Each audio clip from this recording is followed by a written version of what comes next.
우리 본문 같이 읽겠습니다. 누가복음 22장 1절부터 16절까지 번갈아 읽겠습니다. 누가복음 22장 1절부터 16절까지입니다. 유월절이라 하는 무교절이 다가오매 대제사장들과 서기관들이 예수를 무슨 방도로 죽일까 고민하니 이는 그들이 백성을 두려워함이라. 12 중에 하나인 가룟틴이라 부르는 유다에게 사탄이 들어가니 이에 유다가 대제사장들과 성전 경비대장들에게 가서 예수를 넘겨줄 방도를 의논하매 그들이 기뻐하여 돈을 주기로 언약하는지라. 유다가 허락하고 예수를 무리가 없을 때에 넘겨줄 기회를 찾더라. 유월절 양을 잡을 무교절 날이 이른지라. 예수께서 베드로와 요한을 보내시며 이르시되 가서 우리를 위하여 유월절을 준비하여 우리로 먹게 하라. 여짜오되 어디서 준비하기를 원하시나이까? 이르시되 보라 너희가 성내로 들어가면 물 한 동이를 가지고 가는 사람을 만나리니 그가 들어가는 집으로 따라 들어가서 그 집 주인에게 이르되 선생님이 내게 하는 말씀이 내가 내 제자들과 함께 유월절을 먹을 객실이 어디 있느냐 하시더라 하라. 그리하면 그가 자리를 마련한 큰 다락방을 보이니 거기서 준비하라 하시니 그들이 나가 그 하신 말씀대로 만나 유월절을 준비하니라. 때가 이르매 예수께서 사도들과 함께 앉으사 이르시되 내가 고난을 받기 전에 너희와 함께 이 유월절 먹기를 원하고 원하였노라. 내가 너희에게 이르노니 이 유월절이 하나님의 나라에서 이르기까지 다시 먹지 아니하리라 하시고. 오늘 본문은 하나님께서 이 출애굽 당시에 제정하신 이스라엘 백성의 가장 큰 명절인 이 유월절에 대한 말씀입니다. 유월절 어린 양의 피, 우리가 찬양으로도 많이 들어서 익숙하지요. 유월절, 6월에 있는 명절이라 유월절이 아니고 넘을 유, 넘을 월, 넘어간다는 의미의 유월절입니다. 영어로는 패스오버입니다. 이 유월절은 이스라엘 백성이 애굽에서 430년 동안 이 노예 생활을 하다가 드디어 출애굽하게 되는 그때를 기념하는 명절입니다. 애굽 왕 그 바로가 이스라엘 백성들을 풀어주지 않으니까 하나님께서 애굽에 이제 하나하나 재앙을 내리시기 시작하셨죠. 애굽 왕 바로는 9가지 재앙을 당하고서도 끝까지 이스라엘 백성을 보내지 않았습니다. 이때 마지막 10번째 재앙이 기다리고 있었죠. 10번째 재앙은 애굽 땅에 있는 모든 처음 난 것, 이거를 다 죽이는 심판의 재앙입니다. 이 마지막 10번째 재앙을 앞두고 하나님께서 말씀하셨죠.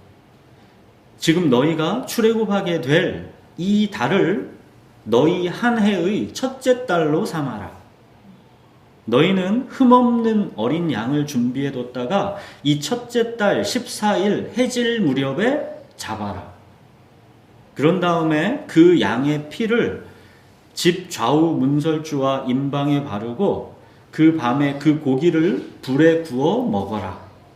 이것이 여호와의 유월절이다. 내가 그 밤에 애굽 땅을 지나가면서 사람이든 짐승이든 가리지 않고 모든 처음 난 것을 죽여 애굽 땅을 심판할 것이다. 그러나 내가 심판의 날 그 피를 보면 너희를 넘어가리니 어떤 재앙도 너희를 건드리지 못할 것이다.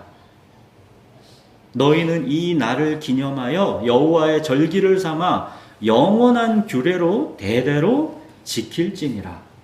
이것이 바로 BC 1500년경에 출애굽 시점에 처음 시작되었던 유월절입니다. 이 유월절은 예수 그리스도의 십자가 구원의 이 본질적인 측면을 그대로 보여주는 그림입니다. 그러니까 이스라엘 백성들은 매년 온 가족들이 함께 모여서 어린 양의 피를 보고 또 그 양을 먹으면서 귀로 듣고 글로 읽는 말씀이 아니라 눈으로 보고 입으로 먹는 하나님의 말씀, 그게 유월절인 것이죠. 이 유월절은 정월 14일 저녁, 양 잡고 그 양을 구워 먹는 이 정월 14일 저녁, 그 날을 말하는 것이고, 그날 저녁부터 이제 7일간은 누룩 없는 빵을 먹는다 해서 무교절이라고 합니다.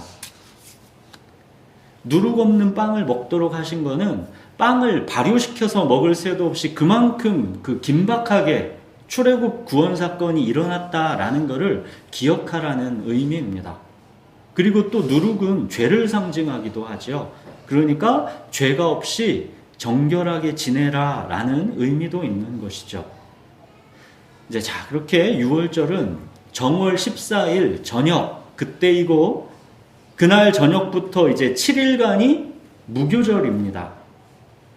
그러니까 이 무교절 7일간의 첫날이 또한 유월절인 것이죠.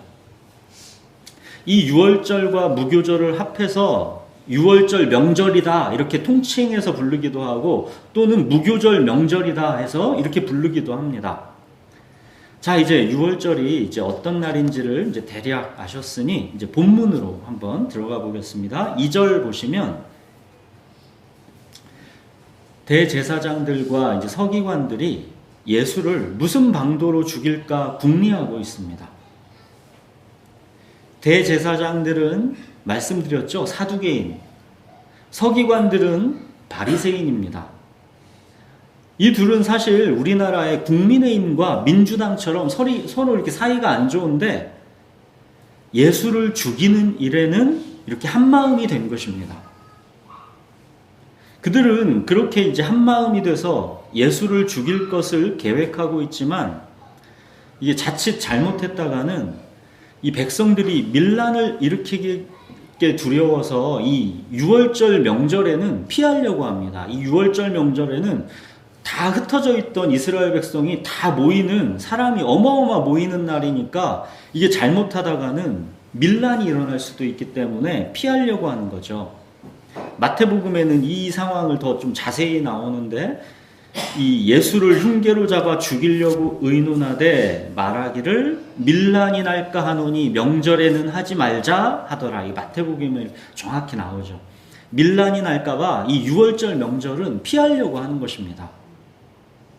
근데 갑자기 그들의 계획을 확 바꿔버리는 일이 생겼습니다. 그게 이제 본문 3절에 보시면 가룟 유다의 배신이 나오죠. 유다의 배신으로 그들에게 갑자기 예수를 죽일 찬스가 생긴 겁니다. 그래서 그들은 이제 당초 계획을 앞당겨서 유월절 명절에 예수님을 죽이기로 모의합니다. 자, 그렇게 이제 드디어 이제 유월절 명절입니다. 7절 보십시오. 유월절 양을 잡을 무교절 날이 이른지라. 예수님께서 베드로와 요한을 통해서 유월절을 준비시킵니다. 그렇게 이제 유월절 저녁 만찬의 때가 되었습니다. 예수님과 제자들의 최후의 만찬입니다. 15절 보십시오. 예수님께서 제자들에게 말씀하십니다. 내가 고난을 받기 전에 너희와 함께 이 유월절 먹기를 원하였노라. 예수님이 십자가에서 고난받고 죽으시기 전에 제자들과 마지막에 가장 함께하고 싶었던 것, 그게 바로 지금 이 유월절 만찬입니다. 16절 보십시오. 이 유월절이 하나님 나라에서 이루기까지 다시 먹지 아니하리라. 지금 이 유월절이 마지막 유월절이다 라는 말씀입니다. 자, 지금부터는 이 유월절 어린 양과 예수님을 같이 이제 묶어서 생각해 봐야 합니다. 출애굽 당시 제정되었던 이 여호와의 유월절, 이 절기는 말씀드린 대로 하나님의 어린 양 예수 그리스도를 통한 하나님의 구원을 예표하는 모형입니다.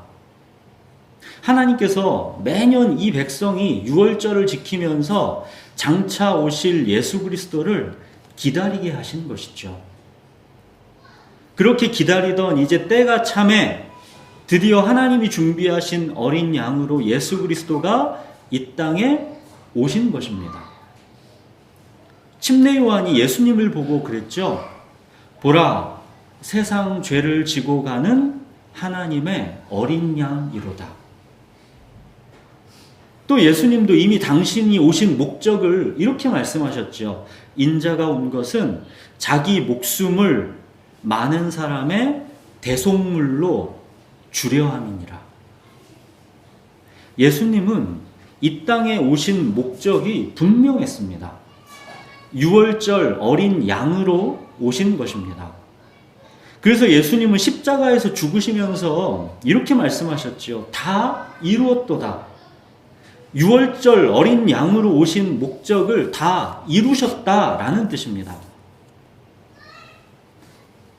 자, 그렇게 이제 드디어 유월절 어린 양으로 하나님께 바쳐질 그 때가 왔다라는 것을 예수님이 아신 것입니다.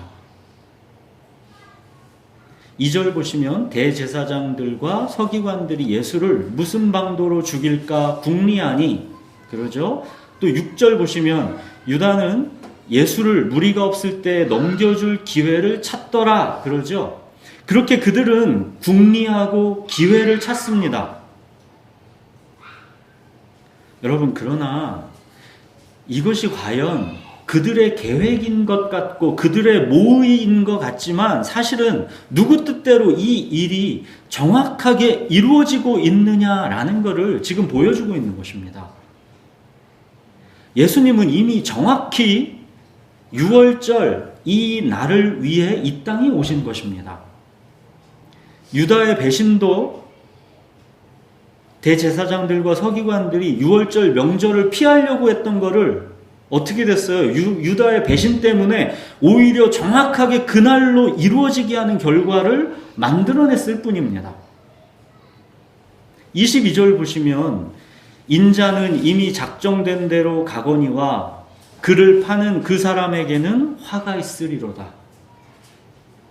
유다는 예수님을 팔 기회를 막 찾고 있지만 예수님은 이미 작정된 대로 유월절 어린 양으로 죽게 되어 있습니다. 예수님이 유월절 어린 양으로 십자가에서 죽으시는 것은 대제사장과 서기관들의 계획, 유다의 배신, 그 이전에 이미 작정된 하나님의 뜻이다라는 것입니다. 7절 보십시오. 유월절 양을 잡을 무교절 날이 이른지라. 이거는 단지 시간적으로 유월절 명절이 되었다라는 뜻도 있지만 이게 뭐가 암시되어 있는 표현이겠습니까? 유월절 양을 잡을 날, 유월절 양이신 예수님이 죽으실 날이 되었다라는 뜻인 것이죠. 근데 여러분 15절 보시면 예수님은 이 유월절 만찬을 뭐랍니까? 원하고 또 원하셨다 그럽니다. 달리 말하면 예수님은 십자가 고난과 죽음을 원하고 또 원하셨다라는 것입니다. 하나님의 작정된 때가 찼고 예수님은 바로 이 순간을 위해 오셨기 때문에 예수님은 이 유월절 만찬을 원하고 또 원하셨던 것입니다. 예수 그 이름의 뜻이 무엇이라 했습니까? 자기 백성을 그들의 죄에서 구원할 자랬죠. 죄와 죽음의 세력으로부터 자기 백성을 구원할 자, 이 구원, 출애굽시킬 자, 그분이 바로 예수라는 것입니다. 예수님은 바로 이 새로운 출애굽을 위해서 마지막 유월절 어린 양으로 오신 것입니다. 여러분, 우리를 죄와 죽음에서 구원해 줄 수 있는 다른 길은 없습니다. 예수의 피밖에는 없습니다. 우리가 죄를 피해갈 수 있습니까? 그 죄의 결과를 우리가 되돌릴 수 있습니까? 만물보다 거짓되고 심히 부패한 것이 사람의 마음입니다. 표범이 반점을 지을 수 없듯이 우리의 이 굳은 마음, 우리의 죄는 어찌할 방도가 없습니다. 이 죄라는 거는 그렇게 해버리지 않으면 막 못 참겠고, 그래야만 속이 시원하고 만족할 것 같은, 마치 중독과 같은 속성이 있죠. 그러나 막상 그 죄를 저질러버리고 나면 그 결과는 항상 후회입니다. 물을 땅바닥에 다 쏟아버린 것처럼 그 결과는 다시 주워 담을 수가 없습니다. 죄는 막상 실행에 옮기고 나면 그 죄를 짓기 전에 막 속이 시원하고 만족할 것 같았던 그 기대와 감정은 이 죄는 실행되고 나면 바로 소멸됩니다. 물을 엎질르고 나서의 처참한 후회스러운 현실만이 남습니다. 후회와 불안과 두려움만 남는 것이죠. 세상에 죄를 짓고 나서 진짜 뿌듯하다, 그러기 정말 잘했다, 이런 사람은 없습니다. 죄는 짓기 전에는 진짜 저 속이 시원하고 저거 안 하면 막 못 그럴 것 같고 그게 죄지만, 막상 이 죄라는 건 실행되고 나면 죄 짓기 전에 모든 그던 기대와 만족스러운 감정은 한순간에 사라집니다. 그때부터는 바로 불안, 후회, 두려움만 남는 것, 그게 죄입니다. 죄를 지은 사람은 모두 다 그 전으로 되돌리고 싶어 합니다. 그게 꿈이었으면 합니다. 쏟아진 물을 주워 담을 수 없는 현실에 무겁게 주저앉습니다. 근데도 우리 인간은 이 죄를 거듭거듭 안 지을 수가 없습니다. 이것이 죄의 실체, 죄의 절망이지요. 여러분, 그러나 놀랍고 신비스러운 게, 이 죄의 실체, 죄의 절망은 하나님의 은혜가 없이는 깨달아지지를 않는다는 것입니다. 오호라, 나는 곤고한 사람이로다. 누가 나를 이 사망의 몸에서 건져내랴. 이거는 하나님의 은혜가 그 안에서 시작된 자의 고백이죠. 하나님의 말씀이 우리 영혼을 뚫고 들어오면 바로 그 죄를 깨닫게 해주시는 것에서부터 그 은혜는 시작합니다. 불뱀에 물려 죽게 되었을 때야 비로소 장대 위에 달린 녹뱀을 쳐다보게 되는 것이기 때문입니다. 하나님의 은혜가 내 안에서 시작되기 전에는 우리는 죄가 무서운 줄 모릅니다. 그러나 하나님의 은혜가 내게서 시작되면 그 죄가 하나님과 나를 분리시키고 하나님을 두렵게 하여 이 하나님을 피하여 숨게 된다라는 걸 알게 되면서 그 죄의 무서움에 우리가 놀라게 되는 것입니다. 다윗이 밧세바를 범하고 그녀의 남편 우리아를 죽이고 나서도 다윗은 자기의 죄를 몰랐지 않습니까? 자기 죄를 모르고 예전과 다름없이 1년, 2년 이상을 하나님을 그냥 그 상태로 예배하지 않았습니까? 그러나 하나님께서 나단 선지자를 보내서, 즉 하나님의 말씀을 보내서 다윗을 책망하셨죠. 그때 다윗은 비로소 자기 죄의 무서움에 소스라쳐 놀라게 되었던 것이죠. 그러나 그 죄가 다윗을 끝장내지는 못했습니다. 비록 다윗은 자기 죄가 만들어낸 결과를 자기 인생 속에서 고통으로 다 받아내야 됐지만 죄를 깨닫게 하신 것 자체가 하나님의 은혜의 시작이었고 죄의 결과를 고통으로 받아내는 그 인생의 과정까지도 하나님께서 더 깊고 친밀하게 그렇게 나아가게 해주는 과정인 그런 게 다윗에게 있었던 것이죠. 다윗은 땅바닥에 물을 다 쏟아버렸고 다윗이 어찌할 수 없는 그 절망스러운 현실에서 어떻게 됩니까? 이제부터는 하나님의 방책이 시작됩니다. 사무엘하 14장 14절에 보시면 우리는 필경 죽으리니 땅에 쏟아진 물을 다시 담지 못함 같을 것이오나 하나님은 생명을 빼앗지 아니하시고 방책을 베푸사 내쫓긴 자가 하나님께 버린 자가 되지 아니하게 하시나이다. 바로 이 하나님의 방책, 이게 바로 오늘 이 유월절 어린 양 예수 그리스도입니다. 우리 히브리서 2장 14절 15절을 한번 찾아보겠습니다. 신약 355페이지입니다.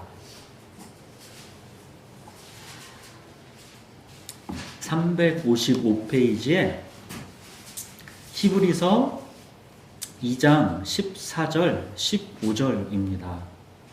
355페이지 우리 히브리서 2장 14절 15절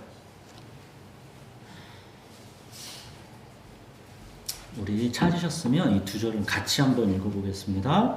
자녀들은 혈과 육에 속하였음에 그도 또한 같은 모양으로 혈과 육을 함께 지니심은 죽음을 통하여 죽음의 세력을 잡은 자 곧 마귀를 멸하시며 또 죽기를 무서워함으로 한평생 매여 종노릇하는 모든 자들을 놓아주려 하시니니. 네. 혈과 육을 지니신 유월절 어린 양으로 오셔서 그의 죽음을 통하여 죽음의 세력을 잡은 자 곧 마귀를 멸하셨다라는 것입니다. 그 결과 죽기를 무서워함으로 한평생 매여 종노릇하는 모든 자들을 풀어주셨다라는 것입니다. 당신의 죽음으로 죽음을 멸하시고 모든 자들을 풀어주셨다. 이게 뭡니까? 오늘 설교 제목이죠. 마지막 유월절 새로운 출애굽입니다. 당신의 죽음으로 죽음을 멸하시고 마지막 유월절 모든 자들을 풀어주셨다. 새로운 출애굽입니다. 사랑하는 여러분, 구원의 길은 우리가 찾은 것이 아닙니다. 하나님이 우리를 찾아오시는 것입니다.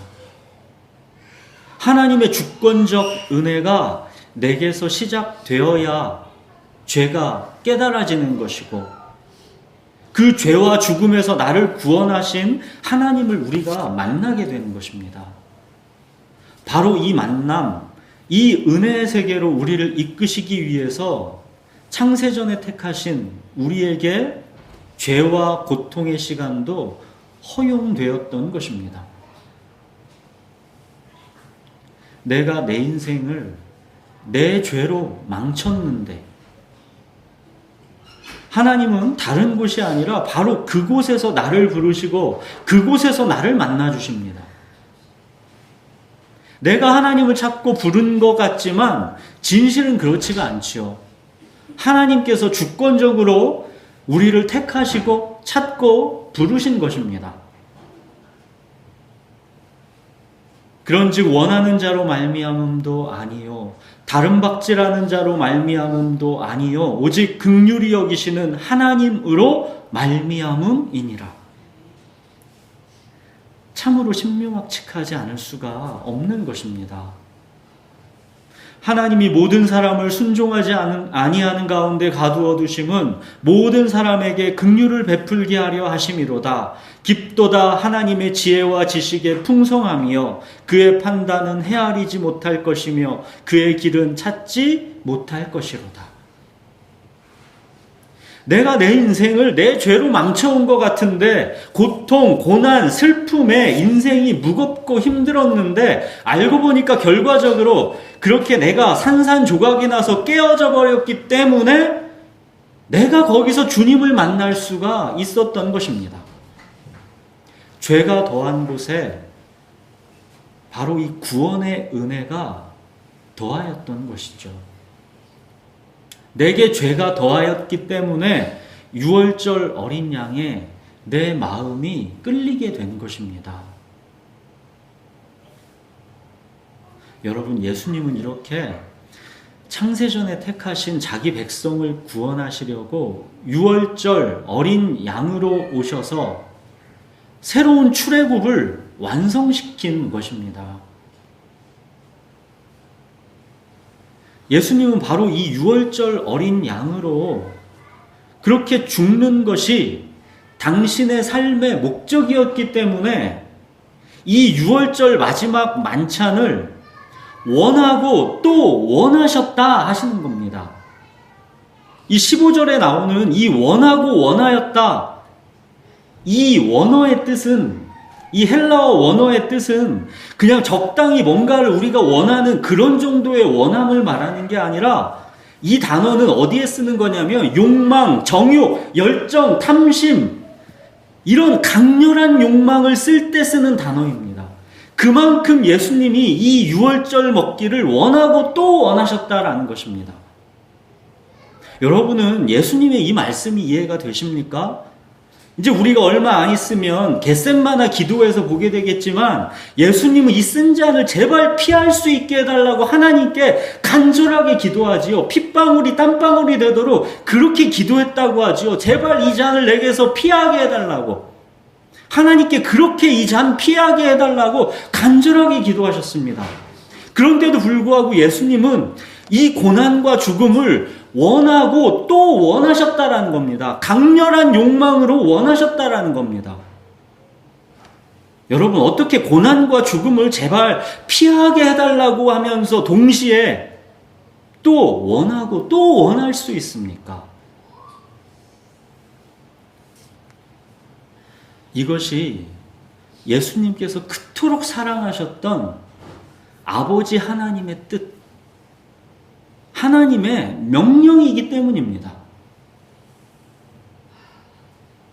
예수님은 십자가 고난과 죽음의 길로 들어가시면서 제자들에게 이렇게 말씀하셨죠. 오직 내가 아버지를 사랑하는 것과 아버지께서 명하신 대로 행하는 것을 세상에 알게 하려 합니다.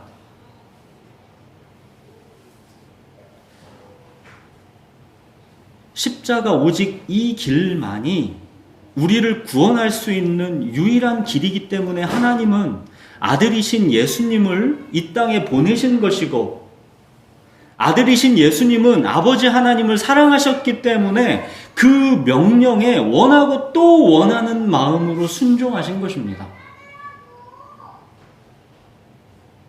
이 15절에 예수님은 고난과 원하고 원하였노라, 이걸 두 가지를 동시에 말씀하고 있죠.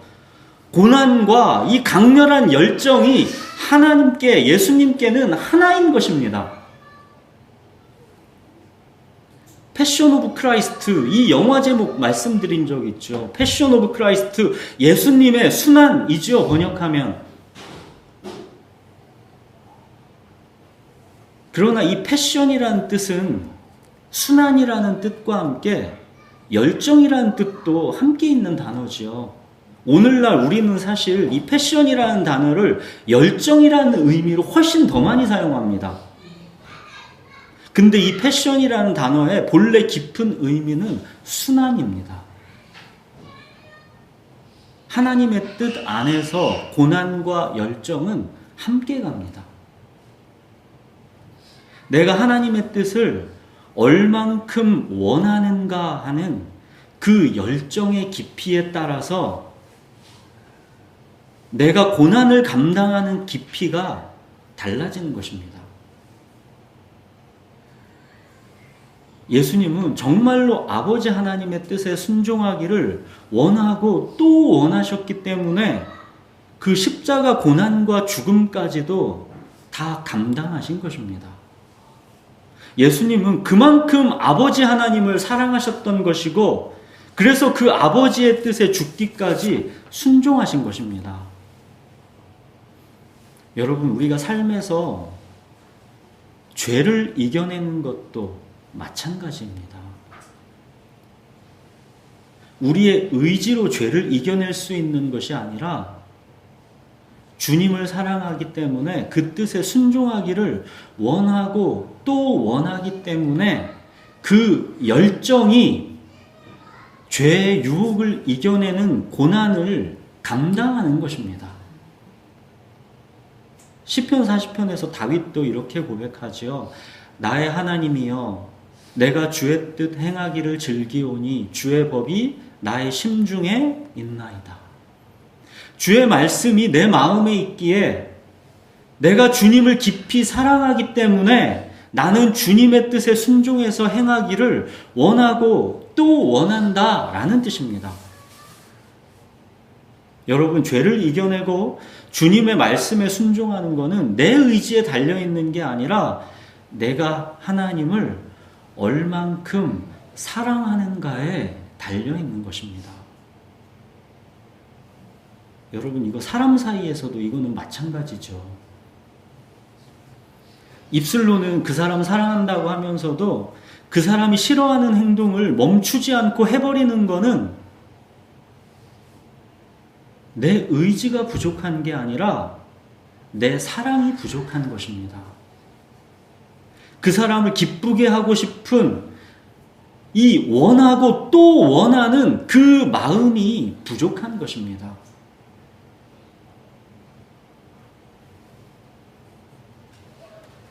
자, 이 6월절에 이제 준비된 양을 잡고 그 양을 예수님과 이제 제자들이 함께 먹습니다.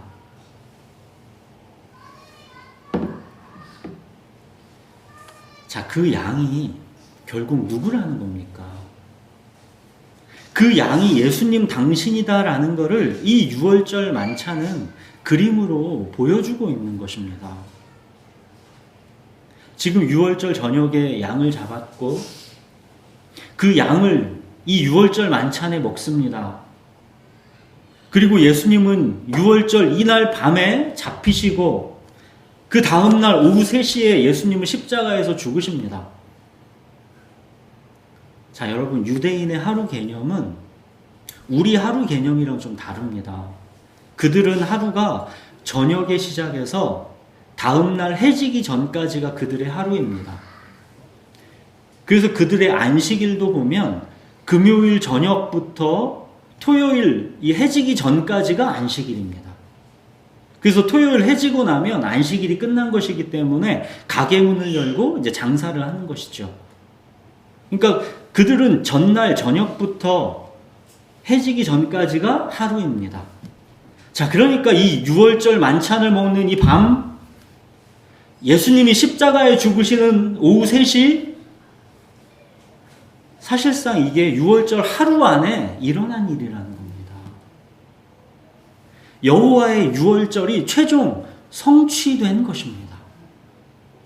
하나님의 아들이신 예수님이 6월절 어린 양으로 오셔서 십자가에서 죽으시는 그 한 번, 이 영원한 제사로 6월절을 이제 끝내신 것입니다. 여러분, 마지막 6월절, 새로운 출애굽, 이게 복음입니다. 마지막 6월절이기 때문에, 즉 하나님의 아들이 단 한 번에 영원한 제사로 그렇게 6월절 양으로 드려졌기 때문에 더 이상 이제 6월절은 없기 때문에, 그래서 이제 더 이상 그리스도 예수 안에 있는 자에게는 결코 정죄함이 없는 것입니다. 모든 게 이미 대속이 끝났기 때문입니다.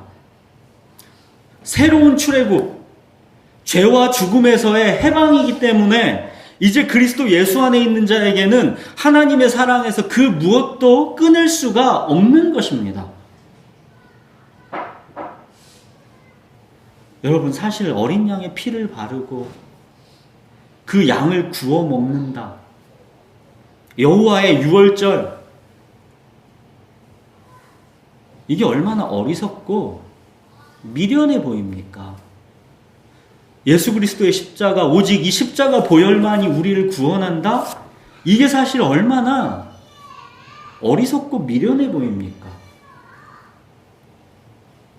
십자가의 도가 멸망하는 자들에게는 미련한 것이요, 구원을 받는 우리에게는 하나님의 능력이라. 유월절 어린 양의 피, 십자가에 못 박힌 그리스도, 이 구원의 진리가 사람들에게는 어리석고 미련해 보이지만 오직 부르심을 받은 자들에게는 하나님의 능력이고 하나님의 지혜입니다. 바울은 그래서 로마서에서 이렇게 선포하지요. 내가 복음을 부끄러워하지 아니하노니 이 복음은 모든 믿는 자에게 구원을 주시는 하나님의 능력이 됨이라. 오직 의인은 믿음으로 말미암아 살리라. 여러분, 우리가 인생이 잘 풀리고 살만하다 싶으면 이 십자가 복음이 그냥 머릿속에 지식으로만 있을 뿐이죠. 가슴으로 확 와닿지가 않습니다. 그러나 정말 우리의 삶이 밑바닥으로 내몰렸을 때, 우리의 죄가 우리를 덮쳐와서 어둠 속으로 우리를 확 쑤서 박았을 때, 더 이상 탈출구가 안 보일 때, 죄와 연약함으로 인한 수많은 또 그 삶의 엉킴 속에서 뭘 어떻게 해야 할지를 모르겠는 때, 그런 때가 우리 인생 가운데 찾아옵니다.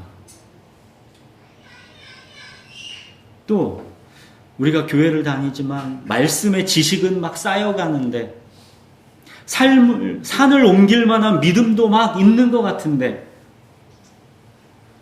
그러나 사랑하면서 살아가는 이 삶, 내 옆에 사람, 내 직장 동료, 사랑하는 이 삶은 왜 이렇게 힘들고 어려운지 낙심하고 좌절하는 순간들이 매일 또 찾아옵니다. 내가 가진 말씀의 지식과 믿음이 삶을 실제로 사랑으로 살아내는 이 실력이랑은 너무나 다른 것 같아서 부끄럽고 좌절하게 되는 것이죠. 그때 참소자는 우리를 이렇게 공격합니다.